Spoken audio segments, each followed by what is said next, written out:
Alright, let's move on to the next question, number 10. We've got a line joining these 2 points A and B.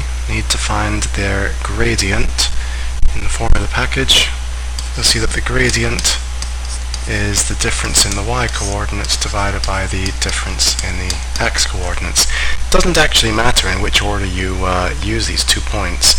I'm going to do B minus A. But as long as you're consistent about what happens in the top and the bottom, so if I did the y-coordinates, the b minus the a y-coordinates on the top, then I have to do the b minus the a coordinates on the bottom. That gives me 4 over 2, and so my slope is equal to 2.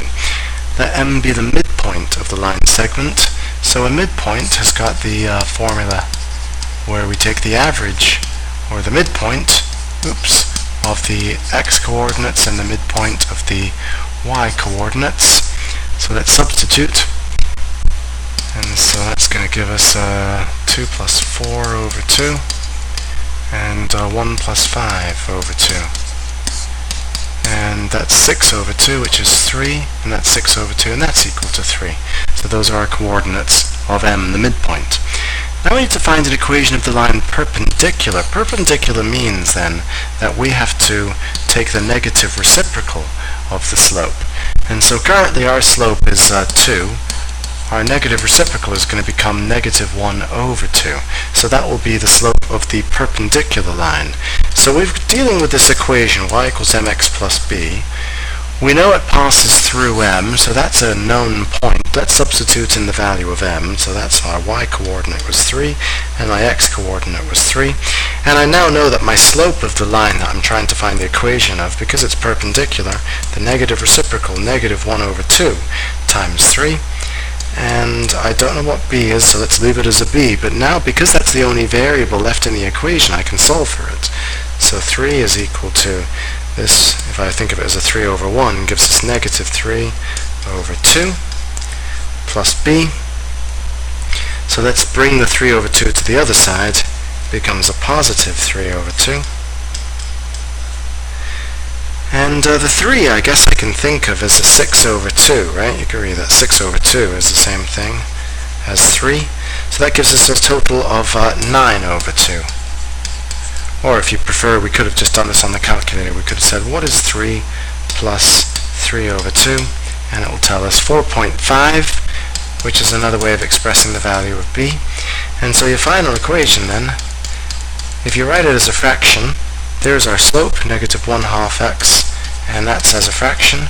Or if you chose to write it as a decimal, I guess you'd have this as the answer, negative 1/2 or negative 0.5x plus 4.5. Both of these are equivalent forms of the equation of the line perpendicular to AB passing through the midpoint M.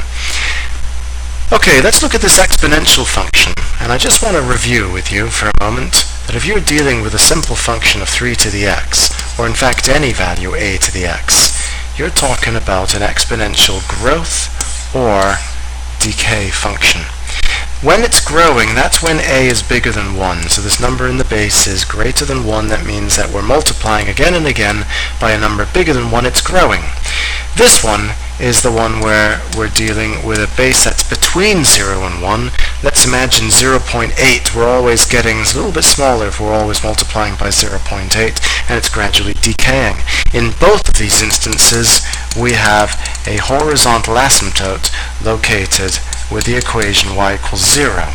If the function had been, say, plus 2, well then of course that horizontal asymptote would move up with the exponential function accordingly, and it would become, say, y equals 2.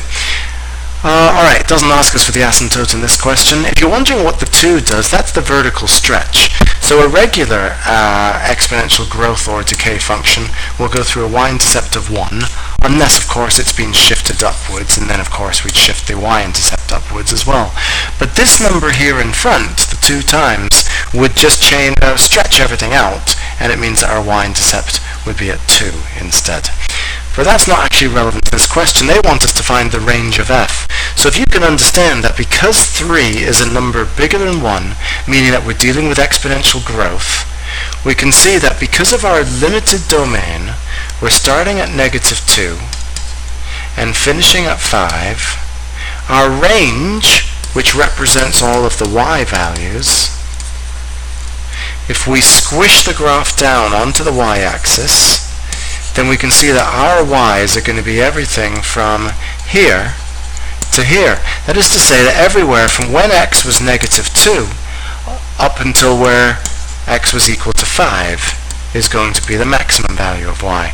So let's substitute these two values. Let's find out what f of negative 2 is, and let's find out what f of 5 is. These are the endpoints, and they should determine what the corresponding y values will be at the minimum and the maximum value, and that will give us the entire range.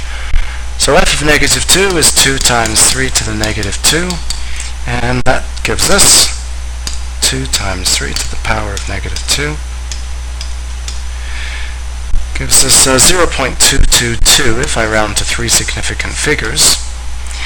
And f of 5, so we got 2 times 3 to the power of 5, gives us 486. And so that must mean that our range is all of the values in between and including 0.222 and 486. Part B, find the value of x given that f of x equals 162. So f of x we can replace with 162 equals 2 times 3 to the x. Now let's not fiddle around with algebra here. As soon as you got an equation in IB Math Studies with only one variable, IB expects you to use your calculator. So let's go into y equals. And our y1 will be the left-hand side of 162, and the right-hand side will be 2 times 3 to the power of x. And let's graph that. Now before I graph it, I'm going to adjust my window. You have to imagine that the function y1 equals 162. This is a horizontal line, a constant, with a value of 162, so I've got to make sure that fits. So let's make sure that my y max is at least 162, say 180. I'm not sure whether that's going to fit. Maybe my x value is going to be bigger than only my x max of 10. So let's just extend that to 20. The objective here is trying to make sure that I definitely do get my solution inside my picture. So there's my 162 y1, and now there's my y2. That's the exponentially growing part of 2 times 3 to the power of x, and I need to find their intersection, the place where they're both equal to one another. So second trace, intersect, enter, enter, and the guess, yeah, my cursor's pretty close, enter. I end up with a value of x equals 4. Okay. The population of big cats in Africa is increasing at a rate of 5% per year.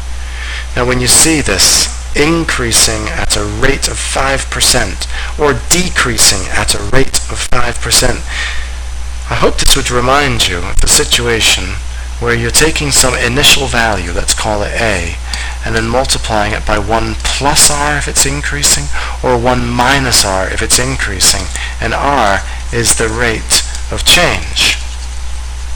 So in this case, we're taking some initial value and multiplying it by 1 plus 5%, where 5% is 0.05. Now it tells us that this initial value was 10,000 at the beginning of 2004.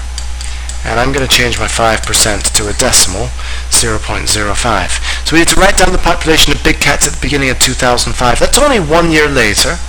So our initial population of 10,000 has had a chance to be multiplied by this growth factor of 1.05 only once. Only 1 year has passed. And so we'll do 10,000 times 1.05.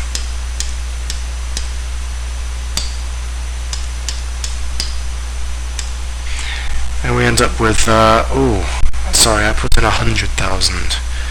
Let's try again. 10,000 times 1.05 equals 10,500. That's the answer to part A. Part B, find the population of big cats at the beginning of 2010. So if you compare 2004 to 2010, that means that 6 years have passed. That means that our initial 10,000 has been acted on by this 1.05 growth factor over a period of 6 years. So let's multiply 10,000 by 1.05 to the power of 6.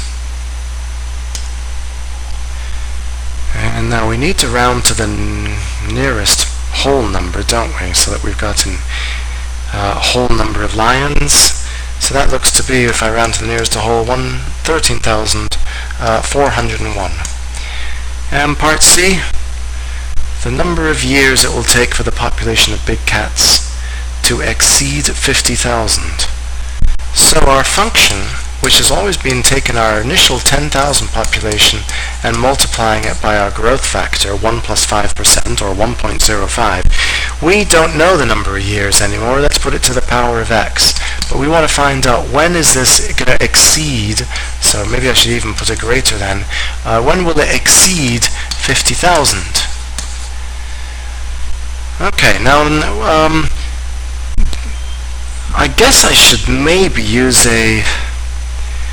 trying to think about whether the IB is expecting me to come up with a fractional answer here. I guess it's possible for me to have a fractional number of years, isn't it? So I think it's probably best to use a graph. It wouldn't surprise me, knowing IB, that they're a bit generous about this, that they might allow you to use a table and come up with a whole number of years.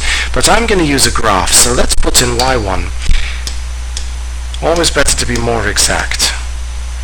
It's only when it absolutely could not possibly be a whole number that's when you must round to a whole number, which means you could use your table. But here it's possible to have a decimal number. So I want to find out, where is my 50,000. So I guess, oh dear, 50,000. Delete. Oh boy. Delete.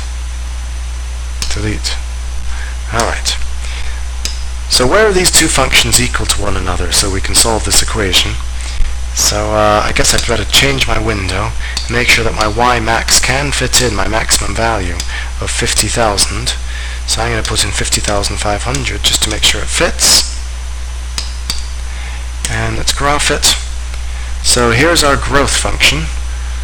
1,000 times 1.05. It looks like it's taken quite a while to grow, so I may need to change my window so that I can see where these two functions might intersect. That looks to be further in the future in the x value. Let's go up to, say, 50 years and see whether that's sufficient. There's my growth function, and there's my 50,000 function. So we want to know, where does the growth function equal 50,000? So let's find the intersection point. Second trace to go into calculate, intersect with option 5, enter, enter, and there's only one intersection point here, so I don't need to stress the guess. I just put it in straight away and find out that x is 32.98. Now because x is 32.98, if we rounded this to 3 significant figures, well, that's a sigh of relief. It wouldn't have mattered if you had used the table or not. You would have still ended up getting a integer answer. Alright, number 13, a quadratic that passes through P0, 6, 0, and also has a maximum point, which is going to become very important in this question, at 0.5, 30.25. You notice how the diagram didn't label that for you. Yeah, better label it, because that will show you that the vertex, which the axis of symmetry passes through, occurs at 0.5. And the axis of symmetry is thus called because it's an equal distance to any two pieces on either side of the parabola. So 0.5 must be the midpoint of P and 6, and we already saw earlier on that to find the midpoint we add two values and divide them by 2, and so the horizontal position will be the average between P and 6. P plus 6 divided by 2, so multiply both sides by 2, subtract 6, and you'll find out that P is equal to negative 5. Given that the quadratic function has an equation y equals negative x squared, that by the way is negative 1x squared, isn't it? Just for future reference, it's important to recognize. No surprise, it's a negative coefficient in front of the x squared. It's negative, look, it's a sad face, so it's opening downwards. Alright, we need to find b and c. Let's come back to the axis of symmetry. In your formula booklet, it will tell you that the equation for the axis of symmetry is negative b over 2a. In our case, we don't know what b is, so that must remain as a b. But we know what a is. A is that number in front of the x squared, 2 times negative 1. We also know that the axis of symmetry occurs at a value of 0.5. So we've got then b over negative 2 is equal to 0.5. We could multiply both sides by negative 2 and find out then that b is equal,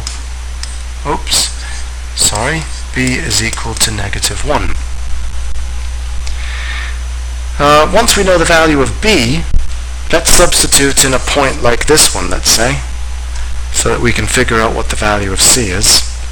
So we've now got a function that says y equals negative 1x squared, negative 1x, plus c.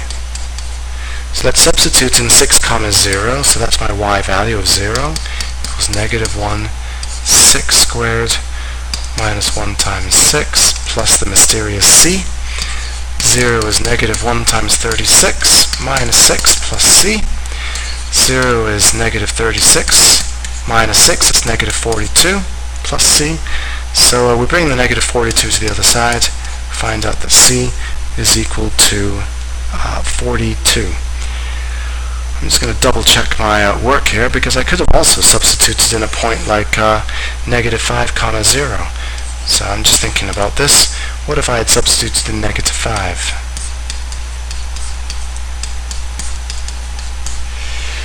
Yes, I'm a little nervous here. Oh, I see what I did. Darn it. Okay, sorry.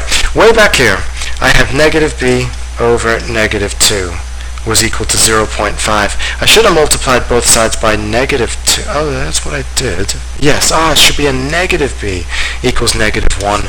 My fault here. b is equal to positive 1. So, sorry, got to make some changes here. Plus. So that's no longer a negative 42.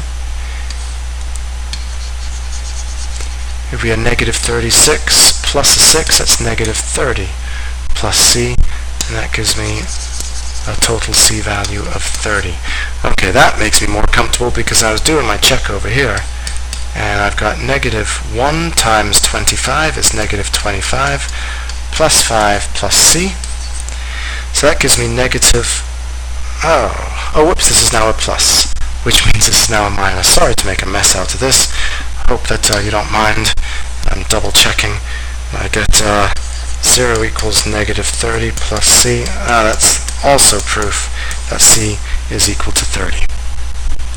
And the last one, in part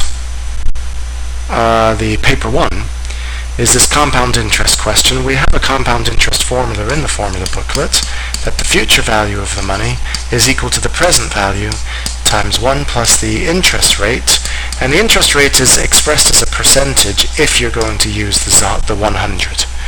So that's over 100k to the power of nk, where n represents the number of years and k represents the number of times that we are compounding each year. If we're compounding quarterly, that must mean that we are compounding 4 times each year.